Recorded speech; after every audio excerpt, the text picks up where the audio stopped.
Well, good evening. I'm Stan Boney. And I'm Erica Thomas. The Youngstown Academic Distress Commission will name a district CEO on Tuesday. And both men still in the running have no ties to the area. Earlier this evening, the commission decided on two finalists. One of them a Chicago native, the other from Cincinnati, who spent time in Columbus.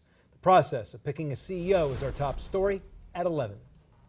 The five-member Youngstown City Schools Academic Distress Commission spent the afternoon in a fourth-floor room of Schaffen Career and Technical Center. Among the candidates they interviewed was current Youngstown Superintendent Steve Stola. And I told them no matter who they pick, it's not going to be good to some people. After 2 days of interviews and discussion, the Academic Distress Commission gathered again around 6 o'clock this evening and announced its decision. Again, based on the discussions that took place in executive session, it appeared to me that we had two candidates that had risen to the top. Those candidates were, in no particular order, Krish Mohip and Tyrone Overson. Krish Mohip is from the Chicago area and is currently an administrator in the Chicago City Schools. Last month, he was a finalist for the superintendent's job in Salt Lake City. I talked with him this evening by phone. When I looked at what was happening in Youngstown, and it did match up quite considerably to the experiences I've had in the Chicago Public Schools.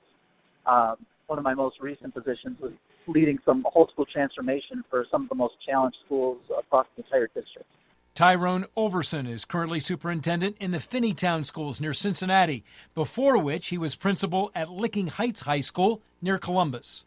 I'm not afraid of going and taking on challenges. Actually, I thrive best in those challenging situations because it's about you have great people there in Youngstown right now, and I think what they're looking for is just someone who can come in and provide some additional supports to them so we can continue to do the great work. Both demonstrated a close connectedness with building instructional capabilities in the institutions they were part of.